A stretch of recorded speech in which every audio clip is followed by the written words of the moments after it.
আমরা কই যাইতেছি? যেতেছি আমার খালাতো বোনের পাশে, ওর বিয়ের কথাবার্তা চলতেছে, তো মেহমান আসছে। আমাদের পরিবারে একটা নিয়ম আছে, কোন অনুষ্ঠান হইলে পরিবারের সকল লোক আমরা একসাথে হই, এই জন্য যাইতেছি। আচ্ছা, আমি না গেলাম, আমি তুমি একা যাও। কি বলতেছো তুমি? তুমি যদি না যাও আমিও যাবো না। আসলে খালা যদি আমাদের দেখে রাগ করে, তার জন্য বলছি। আরে বাবা, কেন রাগ করবে? রাগ করার কোনো কারণ নাই তো। এখানে আমরা যেতেছি একটা প্রোগ্রামে অ্যাটেন্ড করার জন্য, এছাড়া তো কিচ্ছু না। কিচ্ছু মনে করবো না, তুমি এসে ভাই বোন তো, ঠিক আছে? ভাই এই থাম, আর এক কদম তুই আগাইবি না। তুই আইসস ঠিক আছে, কিন্তু ওরে কেন নিয়ে আইসস? আরমান, তুই তো ভালো করেই জানিস আমার বোনটার জীবন উলট পালট হয়ে গেছে। তুই আর মরার উপর খাড়ার খা দিস না। ভাই তুমি এগুলো কেমন কথা কইতেছো? তোমার কথার তো আগামাথা আমি কোনো কিছু বুঝতে পারতেছি না। মানে আমরা আসছি, ছোট বোনটার বিয়ের কথা চলতেছে, এই জন্য খুশিতে শরীক হওয়ার জন্য আসছি। আর তুমি এগুলো কি বলতেছো?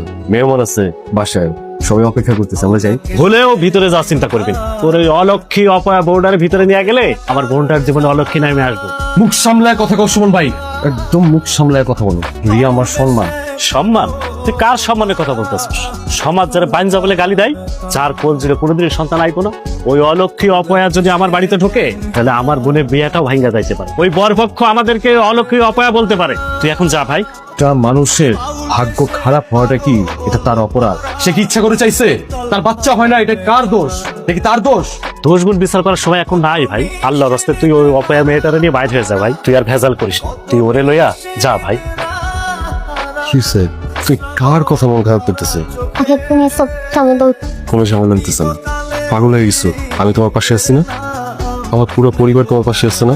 কান্নাকাটি করো না, একদম কান্নাকাটি করো। চলো আমরা সামনে যাবো, আমি গিয়ে ঘুরবো।